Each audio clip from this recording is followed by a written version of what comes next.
કેમ છો બાળકો? મજામાં છો ને?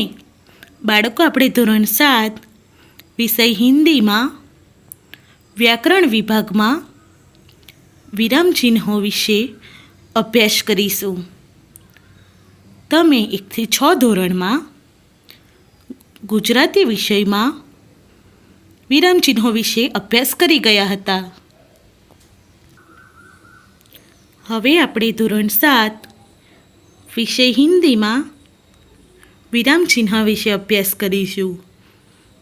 તો ચાલો બાળકો,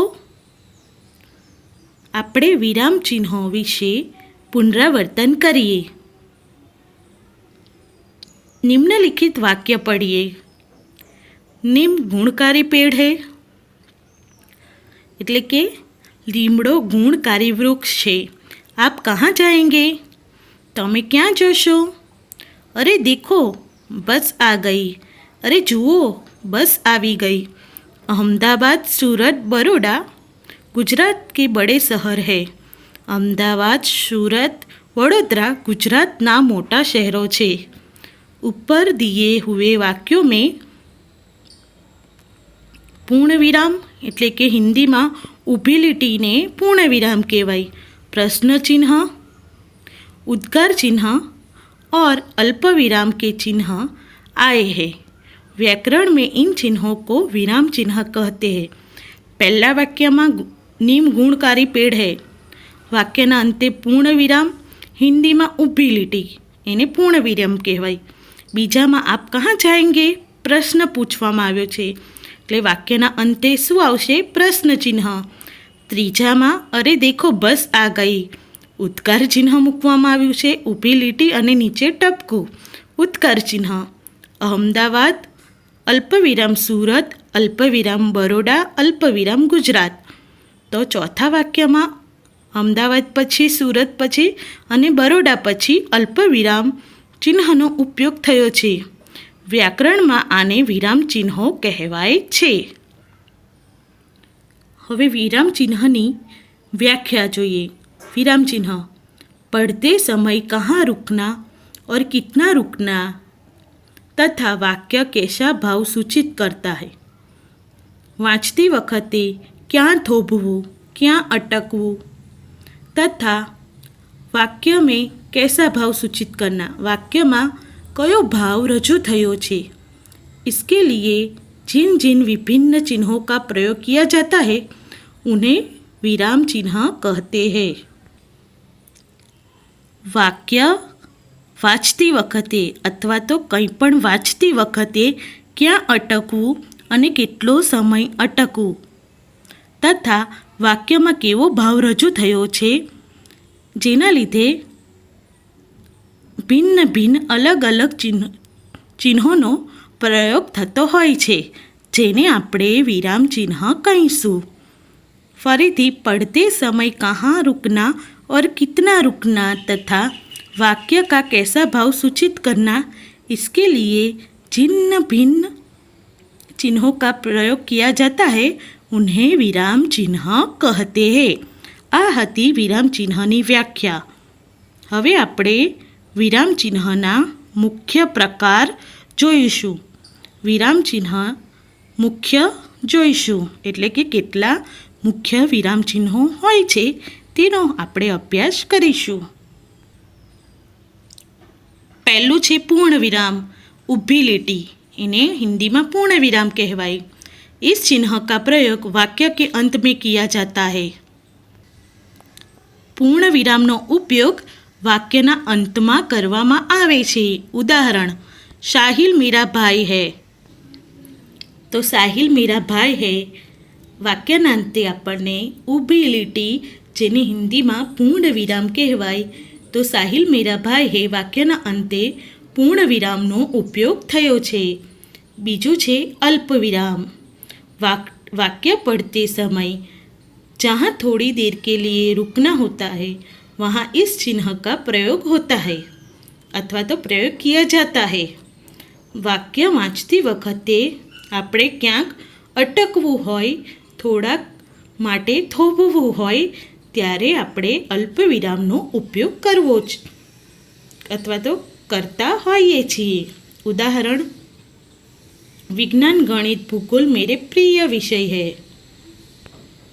तो विज्ञान पछी अल्पविराम, गणित पछी अल्पविराम, विज्ञान गणित भूगोल मेरे प्रिय विषय है। तो આપણે વિજ્ઞાન પછી અટક્યા ત્યાં અલ્પવિરામ મૂક્યું, ગણિત પછી અટક્યા ત્યાં અલ્પવિરામ મૂક્યું। એટલે કે આપણે જ્યાં થોડી દેર કે લીએ રૂકના, વાંચતી વખતે થોડાક વાર માટે, થોડાક સમય માટે અટકવું પડે ત્યાં આપણે અલ્પવિરામનો ઉપયોગ કરીએ છીએ। ત્રીજો प्रकार प्रश्न सूचक चिन्ह એટલે કે प्रश्नार्थ चिन्ह। इस चिन्ह का प्रयोग प्रश्न वाक्य के अंत में किया जाता है। प्रश्न चिन्ह अथवा तो प्रश्न सूचक चिन्हનો ઉપયોગ વાક્યના અંતમાં કરવામાં આવે છે। આપણે કોઈકને પ્રશ્ન પૂછીએ ત્યારે પ્રશ્ન સૂચક ચિહ્નનો ઉપયોગ થાય છે। तुम कहाँ जाओगे? પ્રશ્ન પૂછ્યો છે, તમે ક્યાં જશો? તો વાક્યના અંતે પ્રશ્ન સૂચક ચિહ્નનો ઉપયોગ થયો છે। ચોથું, ઉદ્ગાર ચિહ્ન એટલે ઊભી લીટી અને નીચે ટપકું। इस चिन्ह का प्रयोग हर्ष, प्रशंसा, दुख, घृणा आदि भावों को सूचित करने वाले शब्द अथवा वाक्य के अंत में किया जाता है। જ્યારે વાક્યમાં હર્ષ, ખુશી આવે, આપણે પ્રસન્ન હોઈએ, દુઃખની લાગણી હોય, આપણે આશ્ચર્ય થઈ જઈએ, તૃણા નફરત આવે, એવા બધા જ્યારે ભાવ રજૂ કરવા હોય ત્યારે વાક્યના અંતે ઉદ્ગાર ચિહ્નનો ઉપયોગ થાય છે। ઉદાહરણ, વાહ ક્યા સ્વાદ હૈ। પ્રશંસા થઈ, વાહ શું સ્વાદ છે। અરે આપ યહીં હૈ। આશ્ચર્ય કે અરે હજુ તમે અહીંયા જ છો। छी यह कितनी गंदी जगह है। घृणा नफरत थे, छी आ कितली गंदी जग्या छे। એટલે પ્રશંસા, આશ્ચર્ય અને ઘૃણા જ્યારે વાક્યમાં આવે ત્યારે વાક્યના અંતે આપણે ઉદ્ગાર ચિહ્નનો ઉપયોગ કરીશું। અવતરણ ચિહ્ન જેને આપણે ડબલ ઇન્વર્ટેડ કોમા કહીશું। जब किसी के कहे गए शब्दों को ज्यों का त्यों लिखना हो तब इस चिन्ह का प्रयोग किया जाता है। જ્યારે કોઈ કીધેલા શબ્દ, કોઈ બોલેલા શબ્દને એમને એમ જ લખવા હોય ત્યારે આપણે અવતરણ ચિહ્નનો પ્રયોગ કરીએ છીએ। ઉદાહરણ, सुभाष चंद्र बोस ने कहा तुम मुझे खून दो मैं तुम्हें आज़ादी दूंगा।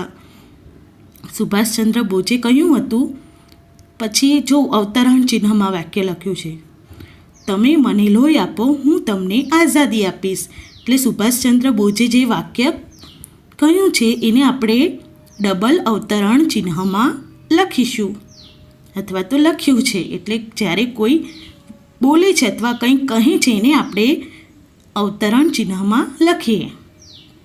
ગાંધીજીએ કહ્યું હતું કે અહિંસા પરમો ધર્મ, તો અહિંસા પરમો ધર્મ એ આપણે અવતરણ ચિહ્નમાં લખીએ।